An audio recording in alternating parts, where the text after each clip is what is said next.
semua, perkenalkan nama saya Feralda Kaunang dari kelas 2MB6.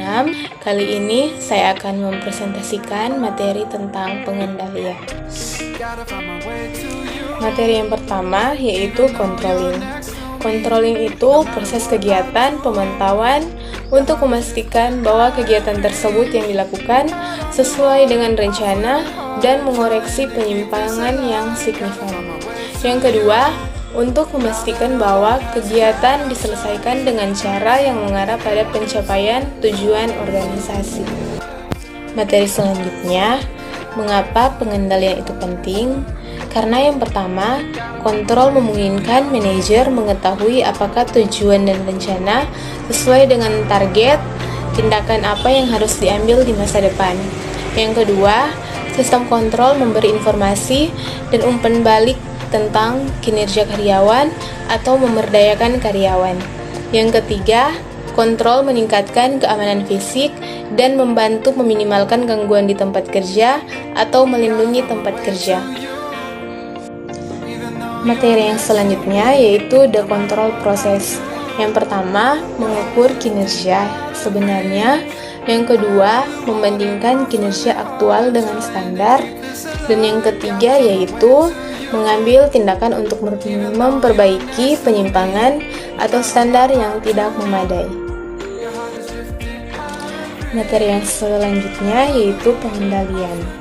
Pengendalian juga termasuk dalam fungsi manajemen yang tidak boleh terlewatkan, karena pengendalian bertujuan untuk memantau proses berjalannya suatu kegiatan. Selain itu juga, pengendalian berguna untuk memastikan semua kegiatan yang dilakukan oleh perusahaan dapat berjalan dengan baik. Nah, materi yang selanjutnya yaitu dengan adanya pengendalian juga berguna untuk membuat perusahaan menjadi lebih berkembang. Hal ini karena pengendalian akan lebih memecah risiko kerugian yang mungkin akan terjadi, karena setiap tugas akan dipantau secara seksama untuk memastikan apakah sudah sesuai dengan standar atau tidak. Selain itu juga, dari pengendalian ini, Anda bisa melihat bagaimana evaluasi ke depannya, dan hal ini karena setiap kegiatan yang nantinya akan dilaksanakan akan selalu ada masalah dan hambatan yang akan dihadapi. Dari hasil pemantauan tersebut, dapat kita analisis bagaimana cara pemecahan masalah terbaiknya. Materi yang selanjutnya yaitu 4 tahapan dalam sistem pengendalian manajemen. Dalam pelaksanaannya, sistem ini memiliki tahapan yang saling terkait satu sama lain, di antaranya yang pertama, pemrograman.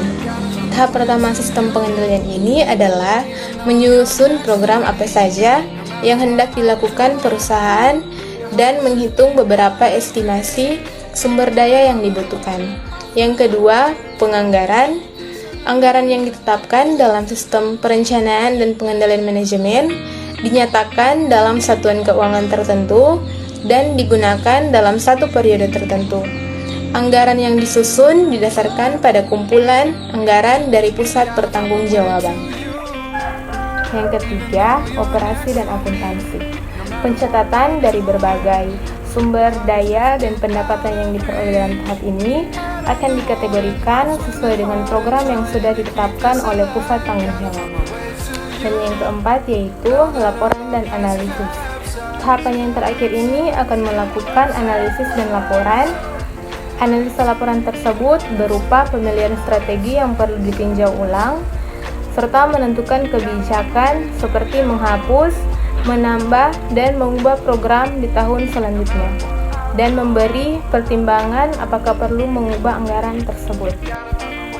Demikian presentasi dari saya mengenai materi pengendalian. Sekian dan terima kasih.